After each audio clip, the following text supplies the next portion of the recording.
Peter Ray? No. Susan Dargish? No. Jay James? I will. Thank you. Kim Rankin? Here. Thank you. Stuart Westerman? Here. Okay, and me, I'm here. All right, good. During the meeting, the public can provide public comments via telephone by calling 1-305-224-1968. Meeting ID is 871-0203-0940. Individuals will be able to speak for 3 minutes during the public comment period. Again, to make a public comment today during the meeting, members of the public should call 1-305-224-1968 with the meeting ID of 871-0203-0940. And the second option allows the public to submit written comments prior to the meeting by mail to PSTA, and the third option allows the public to submit comments via email before the meeting at publiccomments@psta.net. Do we have any public comments? Apparently not. No? No. Thank you. No. Okay. All right, so the next item on the agenda is my report. And what I wanted to say is during the May board meeting, there was an extensive discussion regarding the approval of the mobility on demand contracts, with many PSTA access riders attending and speaking strongly in support of the programs. Through their public comments, the board members recognize that these mobility services are essential for riders, while also acknowledging that operational issues remain and will need to be addressed moving forward. I need to digress a little from my script here just to say I was one of the public that did speak at that meeting. And one of the things that I was really struck with and I wanted to put out to all of you is that so often people speak about transit as an expense. They're always trying to keep the costs down. And what I heard a lot of the citizens saying, and I feel very strongly about, is that we are actually a public benefit. And I think we need to do some things that we can talk about that value, how we bring people to the community. We bring workers to the jobs, we bring shoppers to the stores, and they're not just doing a favor to the poor suckers that have to ride buses or use public transit, but we are a very vibrant part of the community. And so I'm saying that out to everyone on the committee because I'd love to see us eventually have some kind of an initiative on that. We need to be speaking to the public because I think right now there's a whole lot of pressure to control the costs. And I want us to stop having everyone always talk about us as a cost, but actually start talking about us as a benefit. So, okay, sorry for my pontification, but I was really struck by it when I was at that board meeting. And again, if you can attend board meetings, I would go back and listen to it too. I think it helps for all of us to know what the board is saying and thinking and asking. And then we can address it as riders, and we can say things that PSTA as an organization can't even say, but we as riders can very much speak that. So sorry for Absolutely. thank you. I feel very strongly about it. The next board meeting is scheduled for June 24th, and that is also available online if you wanted to watch it. Um, the next item on the agenda is the Forward Pinellas report, and we don't currently have a Forward Pinellas representative. The track representative to the CAC is a volunteer position in which a track member will attend the meetings of the Citizens Advisory Committee of Forward Pinellas held on the fourth Thursday of each month at 7 p.m. With some virtual options available. The representative will then give this committee a brief summary of the CAC issues that affect us at PSTA. And again, I've said this several times, but there's a really wonderful overlap that when there are transit riders speaking at Forward Pinellas at any of those committees, it's very helpful. So again, I ask if anyone is willing to participate to please let Juan know that. Okay, so now we'll move on to the agenda items. The first information item is an update from Debbie Leas, our Chief Financial Officer, regarding the fiscal year 2027 budget. Madam Chair, we're gonna start with the customer service update first. Oh, are we? Okay. All Yes, right. I'm sorry about that. Okay, well, that's the agenda that I had. Okay. Yeah. All right, then we'll have an update from Shahada Hamid. I know I'm going to pronounce her name wrong. Thomas, the superintendent of customer service. And she will provide an overview of how PSTA's customer service department operates and how we can effectively refer riders to this resource. Madam Chair, you did a wonderful job with my name. Thank you very much. Thank My name you. is Shahada Hamid Thomas. You pronounce it perfectly. First of Okay. all, I want to apologize to the committee and all other attendees. I am having some very horrible technical difficulties with my camera. We've tried for the last few hours, not hours, but at least for the last hour, and it's just simply not working. So I really do want to apologize. I had every intention to join with my face, and I'm just so sorry that I cannot. Hopefully, you all can hear me just fine. If that is so, I will just begin. I want again introduce myself. My name is Shahada Hamid Thomas. I like to say great afternoon, great morning to everyone, so I will do just that. Great afternoon, everybody. I am the Superintendent of Customer Service here at PSTA, and I want to thank you all for the opportunity to join today's meeting. I gotta also say, I really do appreciate the work that this committee does and the feedback that you provide on behalf of our riders. So I thank you all for your input to our community as a whole. I really do appreciate it. Like Juan said, I really just want to kind of give you like what we do, like what I oversee and like what the customer service department does. I oversee about 19 customer service representatives. I oversee the info line, which some of you may very well be familiar with. That's the 727-540-1900 number. And I also oversee our customer service centers. And some of you may very well be familiar with them. We've got 4 of those centers. What does the customer service do? Like, what do we do? Our team serves as a central point of contact for our customers. We assist with things like trip planning, some fare information, general service questions.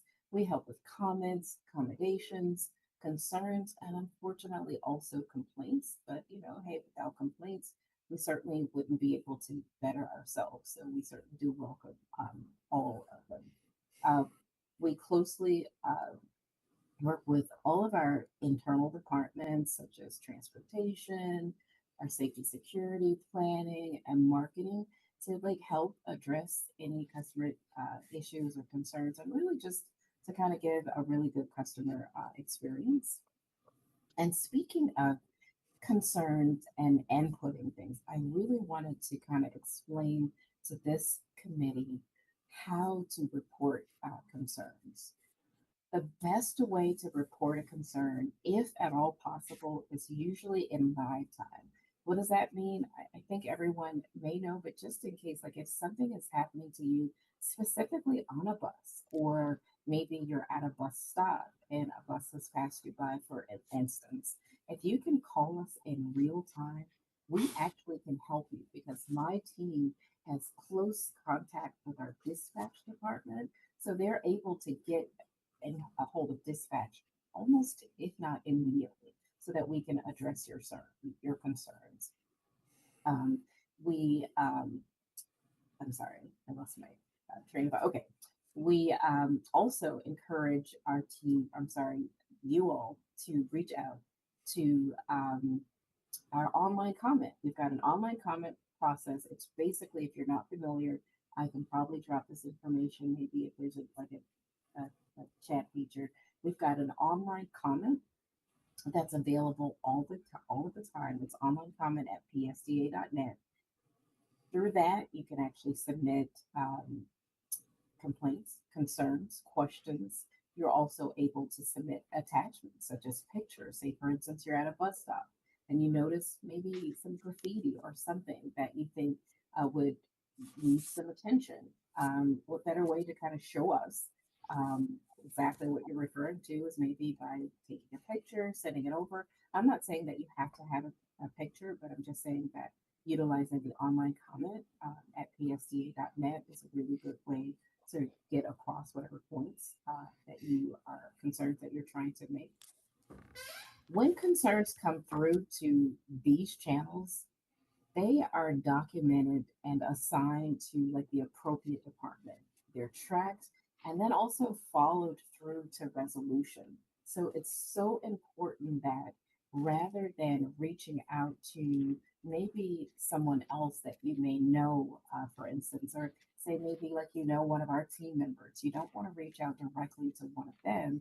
But if you reach out to the info line or the online comment, that is the quickest, most, the best way that we can get to your resolution. We can get to a solution. We can find out what the issue is. It's just basically the proper protocol. And when you're doing that, providing details such as the route number, the bus number, the date, the time, and location really helps with the investigation so that like our concerns more effectively handled. Um, Also, I mean, I think that like all of us kind of know why this process matters, but I just want to let everyone that listening know that using the established process helps ensure concerns are routed to like the right team. It's tracked appropriately and addressed consistently. So we here at PSTA in within the customer service department, we actually we have this protocol, and I'm here to tell you guys I've seen it. It works when it's being done properly. And so if you've got a concern, and it's okay if it's like a day or so, a week. But if you've got the information that goes with it, it really, really helps us be able to just address these concerns and track it appropriately and properly. Um, it also helps us identify trends and opportunities so that we want to improve our system, um, like across the system. So I know I kind of may have said a lot, and hopefully I wasn't talking too fast. But I just wanted to maybe just in closing say that we value your feedback and we appreciate the partnership that is you because it helps us improve the customer experience. And at the end of the day, that's what it really is about. It's our customer experience. We are here to help you all. I know that you all are doing such an important job, but you all are a part of the community that we serve. And we just want to make sure that because of the important job that you do, if you hear from other customers, other riders, you too can maybe inform them of some of the stuff that I've mentioned today so that everyone at the end of the day has like the best customer experience. And with that, I kind of yield to answer any questions. I'm certainly happy to answer any questions if you all have any for me. Thank you very much, Adam. Put up any hands if you have them, please. Any questions, then I will call on you. I'm looking, I'm not seeing any. Are you seeing anyone? I see a couple. Oh, okay. Who? How Conrad? yeah, good. Yeah, Shahada. I don't know if you're aware of it or not, but last Friday I called about 7 p.m. and I talked to an individual named um, Edgar, and I was trying to report the internet being out on one of the buses, and he told me that they took the internet off the buses a couple years ago, and that so I called back and then they gave me they told me that, well, I should talk to the bus driver and have them reset it. And everybody that I've talked to, no one is telling me anything about any buses that are not having the internet, and nobody is telling me anything about bus drivers reset uh, the internet on the thing. So and there's other times I've called like the to get them to take me down at Gateway all the way down to the bus stop, and they tell me, well, that's not what we do. So um, I'm sometimes I get some of the most ridiculous answers to things. Conrad, I thank you so much for expressing your concern. I'll take one at a time. I hear that you spoke to our representative, Edgar, about the internet on board the buses. That's a concern I can certainly look into. I do know that because we do have really like a new fleet, it's an electric fleet. Um, I know that there are some changes with the Wi-Fi on board those fleets, but to be perfectly honest, I am not the one that can like speak specifically on it, but I can certainly look into what Edgar has told you, and so that I can get the right answer to you. Um, I don't want to just sort of like guess on what Edgar may have said. I would rather hear it from our tech team, and then I can definitely get back to you on that. I do understand what you mean about the Gateway Mall because you and I have actually spoke about that before. Um, I can tell you that your concern has been heard and it is in fact being addressed. It is unfortunate, Conrad, that when we do have our um, new turnovers with the bus operators, with the new run bid, I think that we spoke about this before. It's unfortunate that we have to repeat what we've said. Our bus operators know this. Matter of fact, Greg and I just spoke about this morning. So they have reiterated this information that is available to all of our bus operators every single time they board that bus. So if in fact you are finding that this is a problem, we really do appreciate that you've called in to complain about it, to tell us about it, because it's it's a problem that should not exist. It's unfortunate that sometimes when we get new faces, new folks to that route, they fail to adhere Well, to those rules. one thing that troubles me the most is that when other people have told me when they called in they can't get anything resolved, and when I call in and I talk to someone, the people have some of the people there do a really good job. Let's not say everybody's not doing a good job, but some of the people, they believe that whatever they're telling you is the truth and nothing but the truth. So help them God. And they seem to think that, well, there is no other answer. And I say, well, is there a supervisor there I can talk to? I said, can't you call dispatch? They seem to think that I'm wasting their time at telling them to do things which they already know the answer to. So why should I even suggest that they do something else? And I don't think that's the right attitude to have. I think they should be more. Um, there's a saying that you don't know what you don't know, and I'm not saying I know it all either. But when I call in and I absolutely do know something to be a fact, and then I'm told that, oh no, that's not the way we do things, or well, Okay, I even asked Edgar. Conrad, I said, Conrad, I'm going to cut you off right now okay, only because I hear you and I think okay, you're being heard, but let's hear the other okay, comments and no, questions okay. right now. But yeah, and you can certainly follow up later on with customer service as well. So okay, thank you. Okay, let me go to Mark Boyce. Thank you.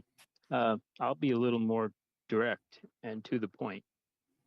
We obviously have IT problems because we can't even get a video and a clear audio stream from the head of customer service right now. So let's just see if we're actually serious about fixing this. Okay. It's a known problem that the buses, a significant portion, I would call it at least 25% of the buses are not broadcasting Wi-Fi. And there's a lot of different theories that are given. So let's just stop with the stories. Let's get a hold of IT right now. Let's call IT right now and ask them what the official story is on this problem. We're being told and have been told for years that they're working on it. So let's just see. Who is it? Let's call IT right now. The head honcho, the one that's in charge of delegating this. And let's see if they can't fix the director's connection. Okay. What do you say? I think we'd all be curious how this would turn out. Okay, thank you, Mark. Darden, I see you have your hand up. Did you have a comment on what's being discussed right now, or? Yeah, I did. And I just wanted to remind everyone that, we really are here in the spirit of collaboration and to hear from you and to be able, the whole reason a track Transit Riders Advisory Committee meeting is brought together is so that we can have, our fingers on the pulse and through you guys to understand a little bit better of your experiences with PSTA. And we're really glad to hear that. And I know that sometimes there's some complaints and constructive feedback coming too, but let's just remember that we're all working really hard here and this is a collaborative environment. And I wanted to zoom out and really, really share, part of like listening to what Shahada is sharing with us is that it's really helpful to us when track riders go to WAN and go through, the proper channels to hear your feedback. And because those channels are how we record things and how we track it and how we know if someone's challenge or issue was like some idiosyncratic one-off, or if we're starting to recognize patterns, and it helps us, it really, like Shahada said, it's a system that does work. And what isn't as helpful is when someone calls a number of different department heads and then we're all working on it and it's less efficient and it and sometimes we just end up kind of bumping into each other and then we may fix an issue that way, but it's really important for Shahada and her team to have that view on the mountaintop to see what's going on. So just I hope you'll accept my comments positively in the spirit of collaboration, but we're just really asking people to please go through the right channels. And also as track committee members, you guys represent PSTA. So, you're being able to explain the system to other riders is what's really important to you. Well, thank you, Darden. Okay, let me go to Jay because she's had her hand up. Jay? Yes. Yeah, so I did have a question. Um, so for for customer service representatives in the call center, are they looking at the same information that we're looking at when I call and say, yo, the app or the schedule says the bus should be here, but it's not. And they say, well, the thing says it's this many minutes away. Are they looking at the same system that we are, or is there another system internally? I asked this, um, because on Thursday, I meant to email about this, but I didn't. On Thursday, I was at the Tower Mall bus transfer center, um, waiting on bus 54, which is supposed to come at 7 or 6 or 7. I can't remember the exact time. 6 p.m. or 7 p.m. I was supposed to leave Tower Mall to go on this route. And I was there more than 10 minutes in advance to wait on it, and nothing ever came. The 62 came, the 73 or something, whatever it is came, the 18 came, the 66 came, the 22 came, and all these other buses came but the 54. So about 10 minutes after 10, I think it was 6. don't quote me on the exact time though, but I believe it was 6. I called the PSTA hotline. It's like, yo, the 54 isn't here. It's like, what's up? And they told me, oh, it shows that they're 6 minutes away. Okay, I was like, okay, fine. So 20 minutes later, it still wasn't here. So I called again, like, yo, the bus isn't here. What's up? And she was like, it's still 6 minutes away. So she ended up having to reach out to, I guess, dispatch to see what's going on. And that's when she found out the bus had broke down a while ago. And like the first time she called, the bus was already broken down. So like my question is like, I know they have access to dispatch, but how frequent is this connection? Because if I called when I called the first time, she should have. It should be a system where when she looks, okay, this says 6 minutes, but then she should be able to look and see something that says, oh, well, no, the bus is actually broken down. This is not accurate. This is not correct. Um, and like, so it's like even calling doesn't always give you the correct information. And then I wasn't the only one waiting. There were other riders who ended up having to wait for the next bus. I ended up having to spend money to catch an Uber home because I had food that I didn't want to, and it was nice and odd degrees outside. I didn't want that to go bad. Um, so it's like it's things like that that I have a concern about. Yeah, Okay. Well, thank you, Jay. but I do Mark, have a question about that. I did have a question there that I would like to hear an answer to be honest. Thank, thank you, Jay, for your question. As I understand it, you asked, well, does the customer service department use the same information or see the same information that our riders do? The answer is yes. We utilize real-time bus information as well as our transit app for information. Um, I, I don't know which specific, I heard the specific incident that you referred to on Thursday at the Tyrone Square Mall, but without further information to kind of really look into what was what happened. I can't go into details about that, but the answer to your question is yes. We use the same information that our writers use to give information. In fact, we've got another app that we use that is not privy to our writers because it is an internal app that we could also use as well as being able to get a hold of dispatch.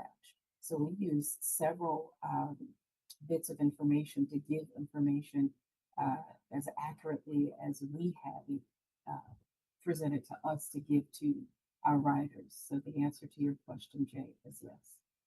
Okay, because I'm sorry, I was under the impression that the rep was going to pass on the concern I had about that information not being connected, so I didn't realize that that hadn't gotten passed on, perhaps.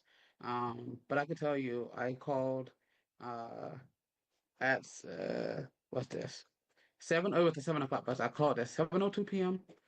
When the bus wasn't there. Then I called again at 7:16 when the bus wasn't there. So on Thursday, June 11th, I can give you my number, whatever you need to see, because I know the calls are recorded. Maybe you can find out that way, like what's going on. But like Yeah, absolutely. it's just it's like we know when we call, you expect to get correct information. That's it. To be honest, like if I had to wait another hour for a bus because the bus broke down, then that's a thing. But like to be told it's 6 minutes out when it's not coming, you know. I absolutely agree. You should definitely be given accurate information. And I will look into it. You said that you called Thursday about 7:02 or 7:16. Yes, I called those two. I called twice, 7:02 and 7:16. And I also just wanted to add, folks, when you call PSTA's info line to file a complaint, the process, I don't know if I heard you say this, Jay, but the process, because I'm not familiar or well rehearsed with what you're saying, doesn't mean that our investigative team isn't. So the process is my team gets it, and then the investigative team works on it. So whether or not, especially if you're saying that you just called Thursday, it could very well still be going through the investigative process because it is a process and we want to make sure that the information or the outcome is the result that it should be. So I just want to put that out there that just because I am not aware of what you're saying does not mean that it is not going through the investigative process. Understood. I see Mark raised his hand one more time.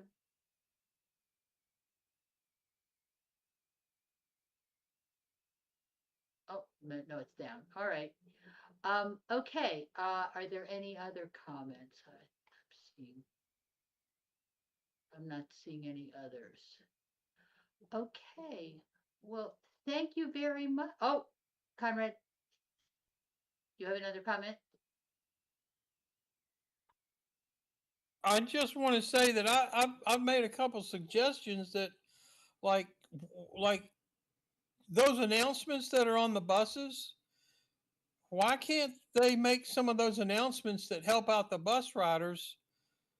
So that like all the buses that are going to Gateway Mall, why can't they say and don't forget riders, if requested, the bus will take you down to the bus stop if you'd like at the next stop, and things like that, and maybe even put a sign there that says, this is a staging area, but if requested, buses are supposed to go down so that there's more fail-safe opportunities for drivers to actually know, because I understand we go through a lot of changes and stuff, but why can't we make things so that it's easier? Because when that driver sees that sign there and it says staging area, and then everybody tells them this is where we stage our buses, if they see another sign that says bus riders can request to go down there, then that helps them out. And I mean, I used to carry the letter around with me, and I had a bus driver tell me, "Well, what did you do? Print that up at your house?" So if there's announcements being, I mean, we make announcements that the next bus stop is so and so and such stop. But when we stop at that staging area, we are not completing that bus route until they actually go down there. And bus bus riders should have the opportunity to do that without uh, going calling up customer service, and then customer service calling somebody, and then by that time you've already missed your bus because it takes another 10 minutes. But I would like to see some of those things actually, or more emphasis. Brad, are you listening? More emphasis placed from the top that says, I talk to a lot of bus drivers and stuff, and a lot of them say, well, they're not really concerned about that because that's a low level complaint or whatever. Nobody's going to do anything. If more emphasis is placed on the top, like during COVID, bus drivers were like drill sergeants obeying all the rules. And when we went through that thing, everybody pays the fare. All the bus drivers were doing it. If more emphasis is placed from the top down, saying, because this has been going on for a year and a half. Okay, Conrad, again, that I only because I Okay. don't want to keep the whole committee on that. Okay. No, I definitely think this is something that you can bring up further to the people and through Juan. I don't know, would you agree with that, Darden? That the best way for him to proceed at this point would be to discuss this further and have it, see what they can do about it. Because I think this is not what the customer service line does as much. Am I wrong with that, Shahad? I think you're right, Chair Gloria. You are Yeah. right. You are Yeah. right. But when they don't give us the right information, though, it's That's customer service. Yeah. Yes. So Conrad, just make sure that you do send those concerns or questions to us. That way we I know, can but I start have working on something. for a year And and a half. I know, but what we want to do is we want to make sure we document it, we have it with us, and then that way we can address it. What I want to do is create a follow up with a lot of the things that our track members bring up to us, so that maybe on other business I can help report on how we're addressing it, where we're at with these types of situations, because some of the situations might take a little bit longer than an easy turn on turn off switch. And so that's why it's important for us to, or track members to be sending any concerns, whether it's incorrect information, layovers, anything that is happening out there, to be sent to us So that way we can notify our other departments, ask them if they're working on these particular situations. So that way I can come back to track and say, hey, you know what, we're already working on this. We're making sure that our operators or our customer service representatives are aware of these situations. And that way it makes it easier for our track members to be informed of the many things that we work here at PSTA. Yeah, no, thank you very much. I want to say this because I've stopped a couple people from speaking. I want very much for us to be a help to PSTA, and I think this isn't just about complaining because we have systems where we can reach out to them and say, can this be fixed? My experience has been is that everyone really is trying to fix the problems. And so I want us to, again, what Darden was saying too, is I want us to be as collaborative as possible and also collaborating with each other on the committee and not just complaining. So I'm sorry, Mark, you look like you have another thing to say.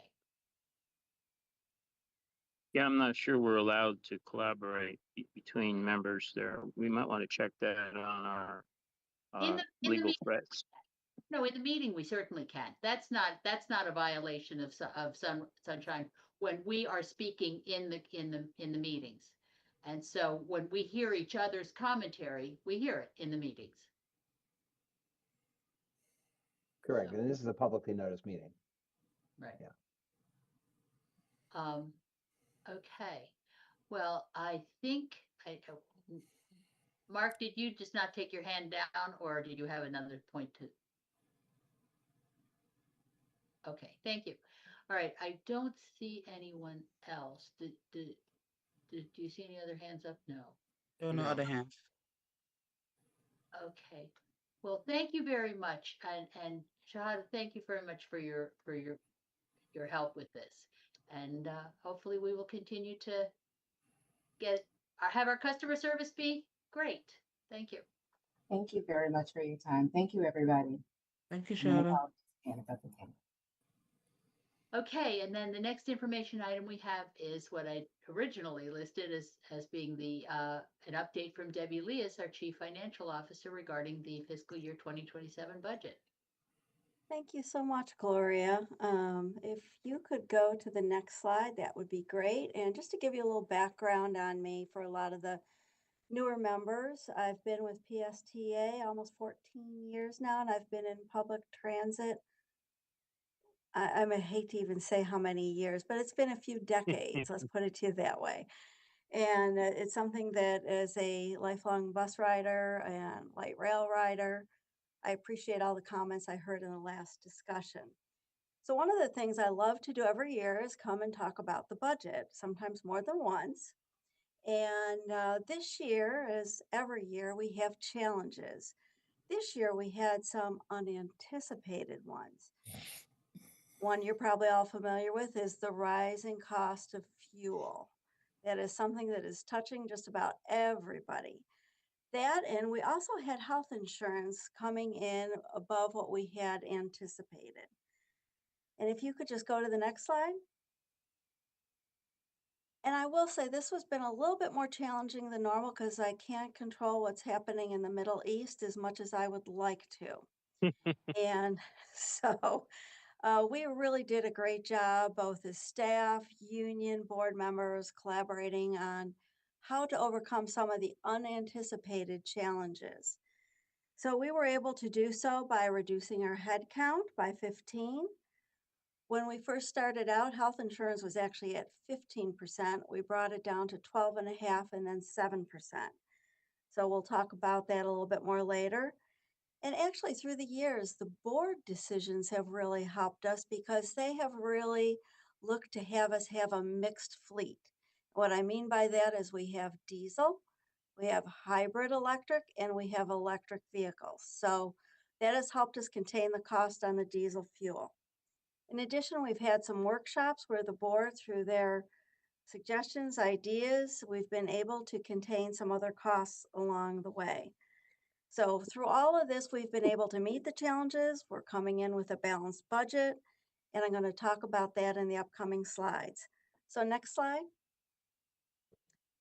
So you're going to see a lot of numbers in this presentation today. And what I'm going to try to do is just have you hone in on the important ones that tell a story. So on this chart, we are showing our adopted budget for 26, where we anticipated on that bottom line a surplus of 162,520. I'm pleased to say we're coming in, looks like ahead of that at about 245,000. Next year's proposed budget, we also have a slight surplus of 230,000. So let's go to the next slide and start digging into how we got there. So our revenues are going up about $8 million year over year. What is an important takeaway on this slide is that the operating revenues are coming in $2.3 million up. What does that mean? That means our fare revenue is going up. Yay, it means we've got increased ridership. We're collecting more fares. As someone had just mentioned, we're trying to eliminate fare evasion. We also have increased some local contributions as it relates to fares, as well as, very exciting, the new Tampa Bay ferry service that will be starting in 2027. Let's go to the next slide. So we also have what's called non-operating revenues. Unfortunately, or fortunately, we are finishing up our use of our one-time CARES Act funds. We have stretched this out over the last 6 years, and that is helping us to balance the budget as well. Those funds go 100% these days to pay our operators. The very first year of this program, we paid for such things as COVID relief supplies, but since then, it has been paying for operations as we go along. We've also put in a little extra on some state block grant funds. That's a formula fund we get every year. And we've got a few of our grants that are retiring just because we've used them up. For the Spark service, which has been very successful, as well as US 19 service. So we see both operating revenues going up and then these other revenues that include one-time funds. Next slide. So now let's talk a little bit about a hot topic these days, and that's property tax. So back 10 years ago, a median home value was 183,000. Today, it has just shot way up there to 430,000. Well, your property taxes, as total annual property taxes you pay, has also gone up. But as you can see, the value of the home has gone up significantly more than what we're paying in property taxes. And we represent a very small piece of that, but as you know, we're very important to the community. Next slide. So if we cut up the dollar bill that you pay, you can see we're at the very end, towards the end there. Very small slice of the pie that services the entire county. Now let's talk about what's going on in Tallahassee at the next slide. So we have had some discussions that have been passed by both the House, a joint resolution, and the Senate. What this is proposing is to increase the homestead exemption from the current 50,000 to 150,000 in fiscal, it affects us in fiscal 28, and then up to 250,000 the following year, which affects us in actually fiscal 29. What does that mean? We're going to lose estimated $15 million the first year, up to $22 million the following year. And Juan, can you just go back to my dollar bill slide for a second? So what it doesn't affect is your school taxes. So that first little swatch here, school taxes, it's not going to affect that. These changes not only affect PSTA, they're going to affect everything that is in your city, your water, your sewer, your police, your EMS, your library, your fire, you name it, including PSTA. So very important to understand what's coming to the ballot in November, because next slide. It has a huge impact, $22 million to PSTA. You can only imagine the dollar impact to all those other services. Let's go to the next slide.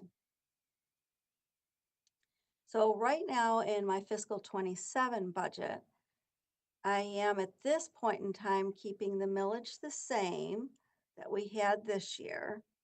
That could change. And we've been able to reduce the millage and what the taxpayers pay the last 2 years. So when we go, and what you'll see in your trim notice, if it gets voted on this way, is keeping it the same. That's the maximum amount I can charge. It can always go down, but it can't go up from there. Next slide. So now we've talked about revenues. Let's talk a little bit about expenses. We talked about revenues, good news, revenues are going up, fair revenues are going up, use of one-time fund going up. We're also seeing the expenses going up, but not as much as the revenues. But when we look at that $8 million increase year over year, there's 3 good reasons why it's going up.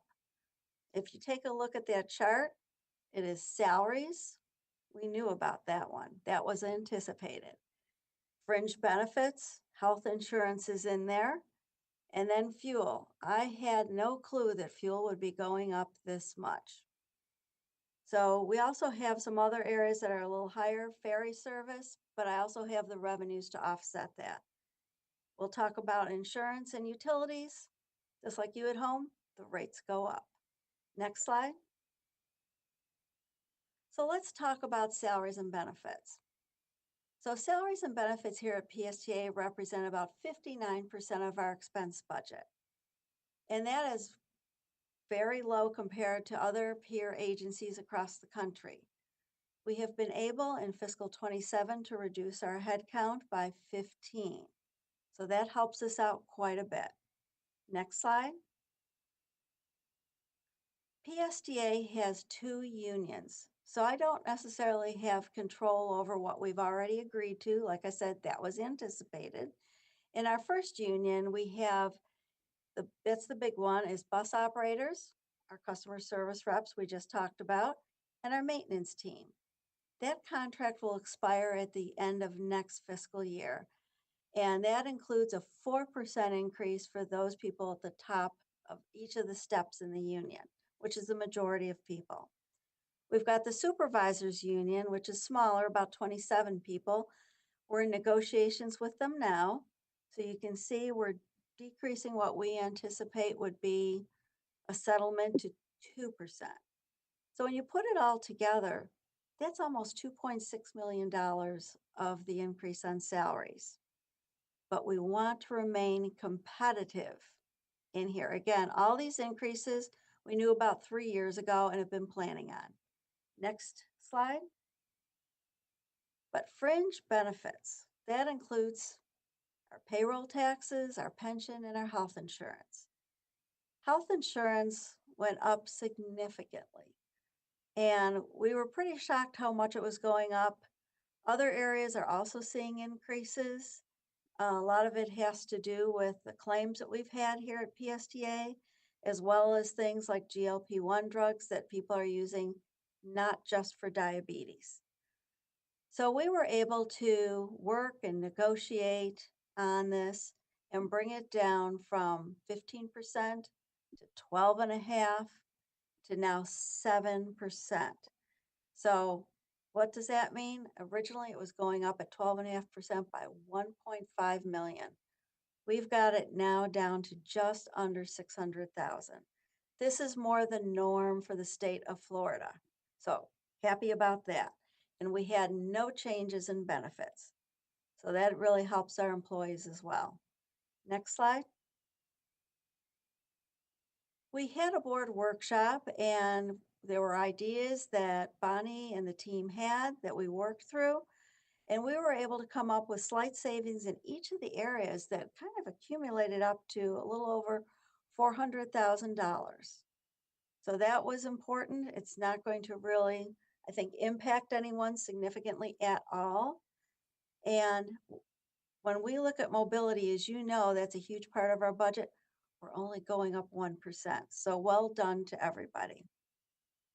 Next slide. Fuel. So I've got a big tanker here. I'm hoping it's coming through the Strait of Hormuz as we speak. And that has impacted us significantly. Like I said, about $2.9 million increase over this year. And with the decisions the board has made over time, it could have been a lot worse. If we had no electric buses and just had our 20 trolleys that are diesel and all the rest hybrid electric, it would have been $1 million on top of that 2.9.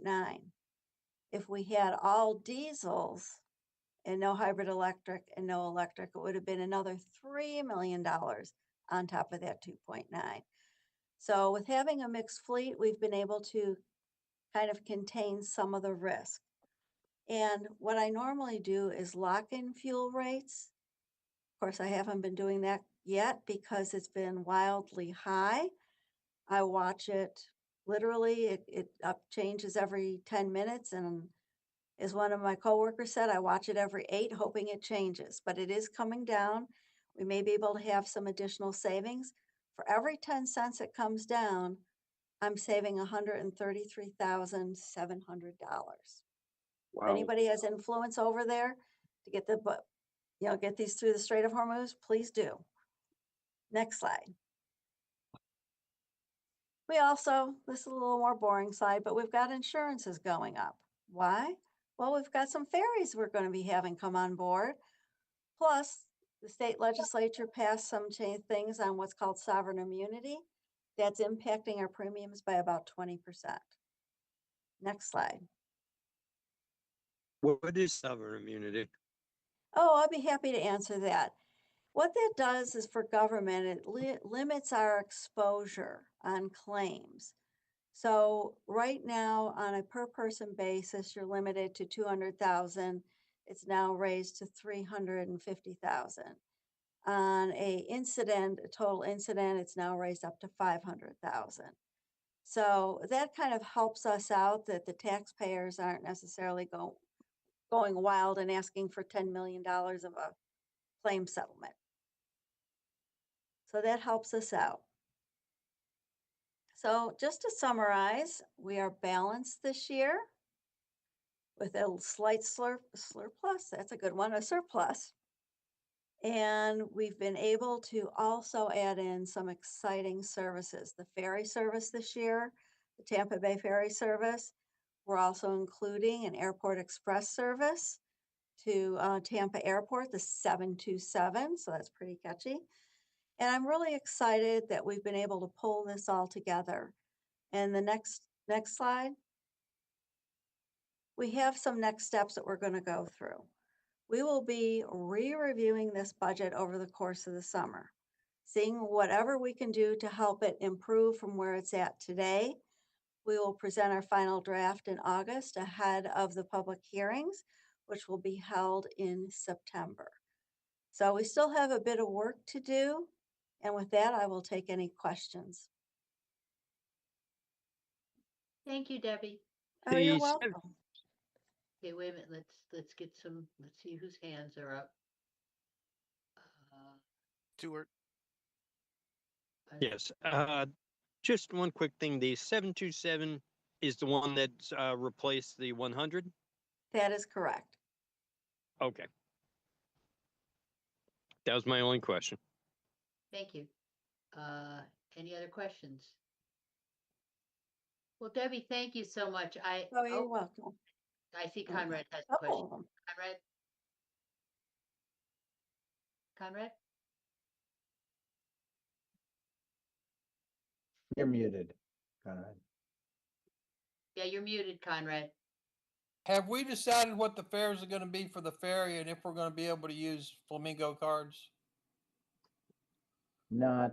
Well, we have not finalized the fares. We're proposing $10 per person per trip, and we are we're still looking into the possibility of using Flamingo cards. Certainly, your credit and debit card will be eligible. Excuse me? You can, just like on the buses, you can use your debit or credit card. Oh, but we won't be able to use our wallet. Stay tuned on that. We're trying to work that out. And well, when you say $10, do we get? Is it that was what the regular ferry was charging? We get $5. Is it $5 for wheelchairs? Oh, yes, yeah. Half price for people, seniors and people with disabilities. Yes. Okay. Well, I would hope that we would include that to be able to use the wallet, please. Thank you. Thank you, Conrad. Jay, I see your hand is up. Yes. Are we going to be doing anything in terms of communications with voters about the election and particularly the constitutional amendment to increase these homestead exemptions that would devastate us and everybody else? I would love for all of you to communicate some of the things you've heard today. I believe there are some rules and regulations about what we can and cannot advertise as it relates to Apparently the this. governor can do whatever they want, but okay, I guess we have rules.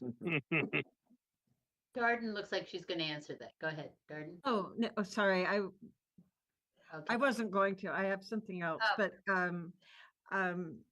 I'll chime in and say that we are putting together information about what the impacts will be, and we would be really grateful for our track members to be working with us to get that message out, that information out. Yes. Thank you. Okay. And then you were going to say something else you said? When you're wrapped up, we have an introduction for a new person who's on our call. Oh, okay. Well, let's see if there's any other questions on for Debbie. I don't see any others. I And- do have one other question. Okay. I'm sorry. Who am I looking at right now? Stuart. Stuart. Okay, Stuart, Yes. go ahead. At one point back quite a while ago, PSG was on that penny for penalty, and so it would go to a rider having to do with the light rail. And those that would benefit from not having a light rail, those entities had lobbied against it. Is there any way of getting PSTA being funded a little bit by the penny for Pinellas back on the ballot? Stuart, I'll take that question. Stuart, the penny for Pinellas is a very popular 1-cent surtax for a very specific list of infrastructure projects in Pinellas County. PSTA, that is different from the 2014 Greenlight Pinellas sales tax referendum that unfortunately failed. Oh, okay. That was a 1 cent for PSTA for transit. It's not unusual for a lot of agencies. It takes 2 or 3 bites at the apple with these referendums, typically before they pass. I will say this, we, in 2014, the 1 cent sales tax referendum was for growth. And in 2026, any discussion of a potential sales tax referendum would be for survival if this November ballot referendum passes. So if a 5 cent, a half a cent sales tax referendum would net, based on 2024 numbers, about, I think, like 83 million. A 1 cent sales tax would be bringing about, I think, like somewhere around 120 million. This is back of the envelope math, by the way. So there aren't real strong conversations about this yet, but it does beg the question to talk about what our sustainable funding for transit would be if we lose ad valorem. Does that answer your question? I think he froze. Who Did I froze? freeze or did Stuart No. freeze? Stuart Stuart. froze. Stuart. Okay. Really quick, No. I don't mean to jump in, but Susan is on the call and she is texting, and she just said that she Googled the Manatee County Islands Ferry and it's $11 per person, 7 for seniors, military and kids. So great job on making the ferry competitively priced. Just wanted to Thank you, Susan. Ah, thanks, Susan. Susan. Yeah. Okay. Conrad, did you have one other comment? Yeah. Are we getting our shirts when we come next week or next month? That's a comment that comes afterwards when we do our Okay. finishing up with Debbie right now. And are there any other questions for Debbie? And I personally want to say I love the fact that Debbie handles the finances for PSTA because I've watched her over the years and it's like she does magic and it helps us a lot in terms of us, getting as much service as we can get and still satisfying the board and the citizenry who wants to keep our costs down. So thank you, Debbie. Well, thank you, Gloria. Well, thank Hey, you, Debbie. Kimberly. Hey, Debbie, absolutely. I don't panic through these challenges and, we've got such a wonderful team here. Everybody pulls together and yet we still give out new service. So it's a great team. Well, thank you so much. Thank you. All right, so now, Conrad, this is time for other business. If there's any other business, please raise your hand and I'll call on you. So you wanted to ask about the shirts? Yes, ma'am. I can Juan? answer One. that. Oh, okay, Or- So I sent out an email asking for shirt sizes. I got 2. That was actually planned for me to bring that up once the meeting was over, is that I need to get everyone's responses. I need to get shirt sizes. I'm going to send out another email from the track email. And if you could please just respond with your shirt size so that we can get these ordered as soon Well, as did possible. you get mine? No, Conrad, I have to place a order for the entire team. Oh, no, but I mean, did you get? Oh my yeah, I shirt got it. I size? haven't ordered it yet, but yes, I Oh, do have your size. but I want it to be 3X. I think I said 2X, but then I want it to be 3X anyway. So. Okay. follow it up with her email. Thank Thank you. Okay, any other comments from the committee? Questions? One thing, I'm feeling sometimes on either the 34 or the 18 that on Saturday it's still running a good bit behind schedule. Saturday afternoons. Okay, well, again, that's the kind of thing where I think that it's Yeah. very helpful if you talk with the people from PSTA about following up with that. Yeah, I send an email to the track email is what Gloria's talking about yes. Yeah. when that happens. Okay. Yeah, I send the email to the track email. And that way, like, even if it's from my understanding now, it's like, even if it's something you've already, like, responded about and it happens again, send another email. This is a way to keep track. Okay. Yeah. Yeah, Yeah. I Okay. agree. Good, thank you. Okay. All right, so I think we've covered everything. And now, Darden, you said you had an introduction. Yes, everyone, I would like to introduce Carolyn Neesmith, Karen Neesmith, who is on our call. This is her second day at PSTA. Karen is our new Deputy Director of Community Affairs. You all remember fondly and miss Bob Lasher. And so Karen is kind of stepping into our new community affairs position. She will be working closely with me, with Juan, with Draven. And so now community affairs outreach is over on the planning side of the house and it's not under the marketing department. And I wanted to give Karen a big welcome and give her a chance to take a couple of minutes to introduce herself and tell us a little bit about yourself. Hi, everyone. This is actually my very first virtual call while here at PSTA. So I want to make sure, first of all, that you can all hear me. Yes. Yeah. Okay, great. Yes.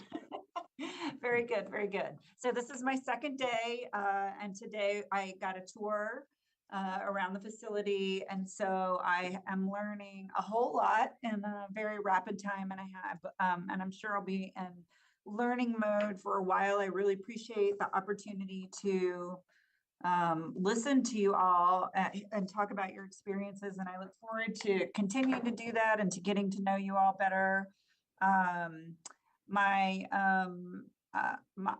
prior experience, I worked at USF on the St. Petersburg campus. I was there for 8 years and I was in a community relations role there as well. So I am really looking forward to building relationships here and being out in the community, being very forward facing, and creating relationships that strengthen the way that PSTA can benefit people. So thank you so much. And I look forward to getting to know you all. Thank you, Karen. Thank and you. welcome to track. Yeah. And I just realized before I had not mentioned Mr. Miller, and I don't want to put you on the spot, but I don't know if you had any other comments that you wanted to make to the track today. I think you guys have covered it pretty well. You've had a really good meeting. First talking with Shahada, and then going through a great. I completely agree. Debbie is awesome, and she has developed, put together a good budget. And don't worry, Jay. Yeah, we're going to be talking. I know the board wants us to talk a lot about the impacts of the property tax, the initiative that's going to be on the ballots in November. That the impacts. What we are not allowed to say is tell people how to vote. What we are certainly allowed to tell people the facts, the impacts of how much bus service will be cut in the event that this passes, the impacts to PSPA. So we will definitely do that. And finally, welcome to Karen. Great, thank you. I noticed 2 people who put up their hands. And so before we adjourn the meeting, let me give you a quick chance to speak. I'm seeing Mark Boyce. Mark, did you have a comment? Yeah, just wanted to point out, I might be zooming in, but I noticed that Brad's audio is muffled like the first speaker, but yet then Karen's was beautiful. So maybe they can help isolate the problem. Oh, IT. sorry. It sounds like, no, I'm not picking on you. I just wanted to, I don't know Thank you how for it telling sounds me. to other people, but yours is muffled just like the first speaker. Yeah. No, good to know that. Thank you. And then Maxwell, did you have something? Yes, I'm not sure I received that email about the shirt. What email address should I be looking for? I am actually resending one. I actually am typing one up as you are talking, and I'm gonna just send out another one out. And It'll what be coming from the track email. I think it came from me the first time, but this one will be coming from track at psta.net. And Maxwell, would you be able to send me your current email and contact information so I can confirm that that's what we have, and I'll confirm. I already got mine. I just got the email. Well, good, Conrad. Okay. Thank you. And yeah, we'll see if we can Yes, make I can send confirmation. Thank you. that good. Thank you. All right. Well, Nicole has something. Hi, Nicole. Testing 1, 2, 3, 4, 5. Hi, everyone. I wasn't sure if this was already mentioned, but I just wanted to remind our track members that we do have a event next Wednesday, the Route 100 and 727 open house public hearing discussion at the SPC downtown campus at 6 p.m. So this is Wednesday, June 24th, 6 p.m. at the SPC downtown campus. For us to give some more information about the 727. I know we've presented to track before, but we'll have a draft schedule as well. So if anyone is interested, please feel free to join us. At what time? Shoot an email out with the address and all the information. 6 At p.m. what time? It's at 6 p.m. I'll be there. It's already on my calendar. Perfect. Okay, thank you. All right, I don't see any other comments and notes. So at that point, I would like to adjourn the meeting. Our next meeting will be held in person here at PSTA on July 21st at 4 p.m. And thank you again to everyone for participating. And I apologize if I cut anyone off too quickly. I really wanted to make sure that we gave everyone a chance to talk and everyone to have their issues covered. So thank you so much. Thank you. Y'all have a good day, y'all. Bye. Thank you. Thanks. Have a Bye-bye. good day, everyone. Thank you. Have a good day. We love Gloria. Don't worry. Thanks. I just want to do right by you guys. That's all. So thank Hey, you. Juan, can you call me, please? Yes, they can. Thank you. Bye, everyone. Bye. Bye.